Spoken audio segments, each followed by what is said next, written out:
Crescer com a Bíblia. Um espaço para mergulharmos juntos na Palavra de Deus. Fortalecimento à fé e à esperança.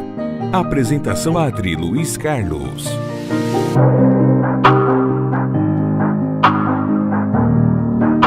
O enigma do fim. Daniel capítulo 12, quando Miguel se levanta. Queridos irmãos e irmãs, estamos de volta com mais um episódio. Desta vez estamos no antepenúltimo, faltam só mais 2 depois desse, e aí nós vamos chegar à grande conclusão dos estudos feitos ao longo desses meses sobre este belíssimo livro que a CNBB escolheu neste ano 2026 para ser estudado, meditado e vivido no mês de setembro, mês dedicado às Sagradas Escrituras. E nós, eu, Padre Mairo, Padre Lucas, estamos com este projeto e já estamos chegando praticamente à conclusão. E depois você, sua comunidade, vai poder visitar e revisitar esses episódios, esses estudos feitos, que pode muito bem servir como instrumento de trabalho para os encontros mais meditativos e aprofundar também os estudos sobre Daniel e a sua mensagem. Imagine, portanto, um manuscrito enterrado por quase 2000 anos, em uma caverna seca, perto do Mar Morto, esperando para confirmar palavra por palavra. O texto que nós vamos ouvir agora, que é o capítulo 2, ele existe, tem a sua história e de fato foi encontrado. Capítulo 12 de Daniel, encontrado ali na proximidade do Mar Morto, esse grande evento que nós temos aí nos anos de 1945, 46, 47, essa grande descoberta desses manuscritos nessas grotas. São mais de 10 grotas que foram encontradas pelos rabinos, pelos estudiosos e arqueólogos, textos maravilhosos que vieram então a comprovar a veracidade e a existência da palavra de Deus ao longo dos séculos. E para a arqueologia e para os estudiosos da arqueologia, isso é um grande ganho, com certeza.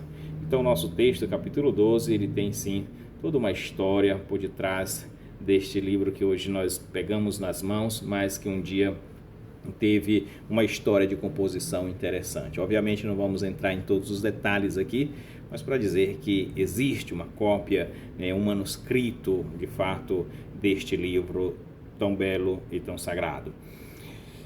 Naquele tempo se levantará Miguel, o grande príncipe que protege os filhos do teu povo. Daniel capítulo 12, versículo 1. Em hebraico, o verbo é amad. Levanta-se, pôr-se de pé, assumir posição de combate. Não é um anjo qualquer fazendo uma visita de cortesia. É a figura, na verdade, é a figura que a tradição judaica já reconhecia como o defensor celestial de Israel. E que a igreja, desde os primeiros séculos, ela associa a batalha cósmica do capítulo do Apocalipse 12 contra o dragão.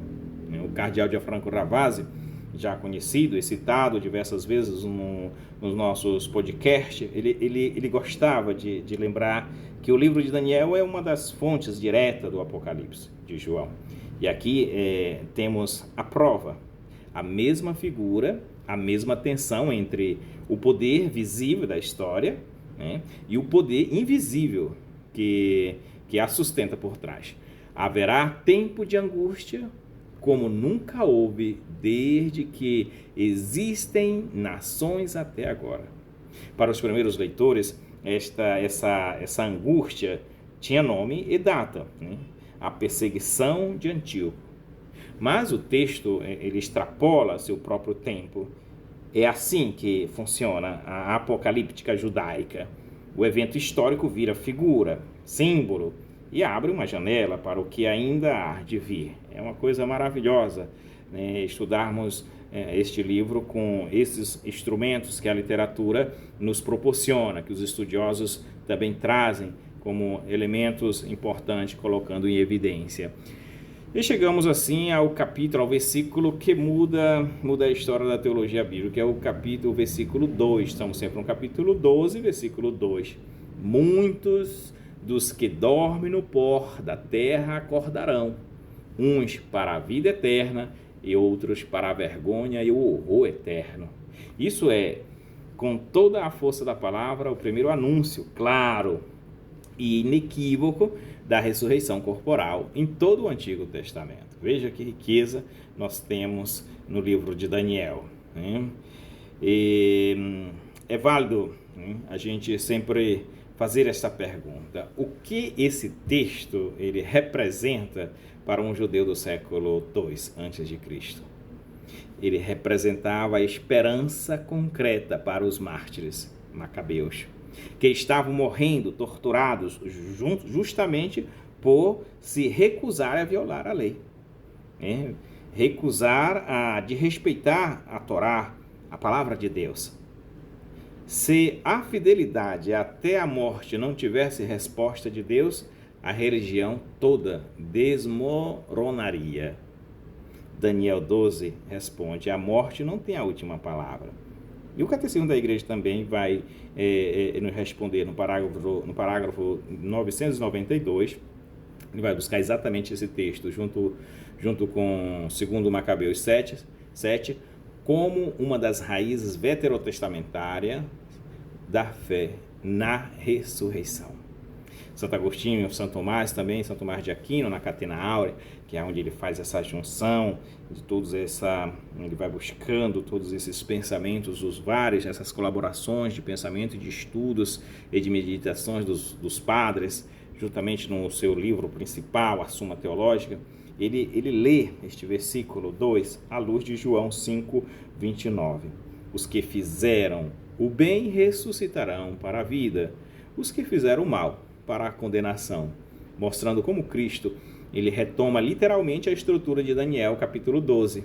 E depois vem o versículo 3, talvez o mais belo de todo o livro, onde diz: os que conduzem muitos à justiça brilharão como as estrelas para todo sempre. Para os padres da igreja, como Santo Agostinho, essa luz é a glória dos santos, sobretudo dos mestres e dos mártires, aquele que, como o próprio Daniel, ensinaram a justiça em tempos de trevas. Como seria bom que nós, ouvindo essas palavras e esses exemplos, pudesse despertar também dentro de nós a motivação, o interesse a ensinar o bem, ensinar a justiça, a conduzir, mesmo nos momentos difíceis e de crises, pessoas para Deus. Tem uma coroa reservada para você, meu irmão, minha irmã, que às vezes talvez reclama hoje diante de tantos desafios e empecilhos que a vida coloca, mas mesmo assim você continua dando testemunho e continua fiel à palavra de Deus. Essa tua fidelidade, esse teu esforço não será em vão. Agora entramos no território que mais fascina a arqueologia e os exegetas. São as questões dos números enigmáticos, né, do final do capítulo 12. 1290 dias e fala também de 1335 dias. Por que essa precisão quase que obsessiva, né? A resposta mais sólida, defendida por biblistas críticos como John Collins, por exemplo, em seu comentário de referência sobre Daniel, é que esses números são tentativas sucessivas de calcular, né, quando terminaria a profanação do templo por Antíoco Epifânio. E o texto parece ter sido reajustado conforme o tempo passa. O fim profetizado não chega exatamente como esperado. Isso não diminui o texto, pelo contrário, revela algo humano e comovente, uma comunidade, né, perseguida, contando os dias, obviamente, recalculando a esperança sem perder a fé, mesmo diante de todas as intempéries que estavam acontecendo naquele momento. Mas há uma segunda chamada, que a tradição cristã sempre cultivou. O anjo diz a Daniel, no versículo 4, guarda em segredo estas palavras, sela o livro até o tempo do fim. E quando Daniel pergunta qual será o fim destas coisas, a resposta que recebe é desconcertante. Vai, Daniel, porque estas palavras estão guardadas e seladas até o tempo do fim. Tu repousarás e te levantarás para a tua parte. No fim dos dias, não lhe é dada uma data, né? Lhe é dada uma promessa. E essa, para nós, é a verdadeira chave de leitura. A cronologia exata pertence a Deus. Sempre o tempo pertence a Deus. Tudo pertence a Ele. A Daniel e a nós pertence simplesmente e, sobretudo, a fidelidade até o fim. Aqui é o segredo. Não é saber exatamente o dia, a hora, mas é o quanto de fato nós permanecemos fiéis. É aquele que permanecerá fiel até o fim será salvo. Essa perseverança, meus irmãos. Portanto, Daniel foi mandado selar o livro até o tempo do fim, mas o livro já não está mais selado. Sabemos muito bem, ele está aberto diante de nós, 2.600 anos depois, ainda nos chamando à fidelidade.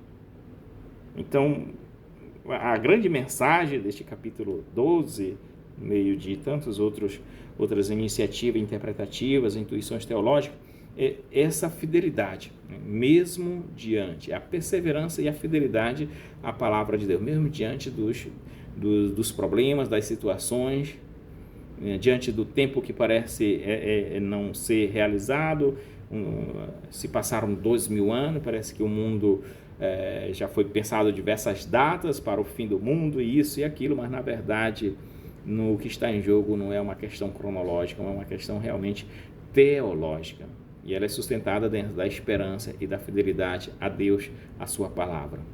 Então, meu irmão, minha irmã, independentemente da situação que você está vivendo hoje, o que eu aconselho de verdade e do fundo do meu coração é que você continue sendo fiel a Deus e perseverante na sua caminhada de fé, perseverante no seu testemunho da palavra.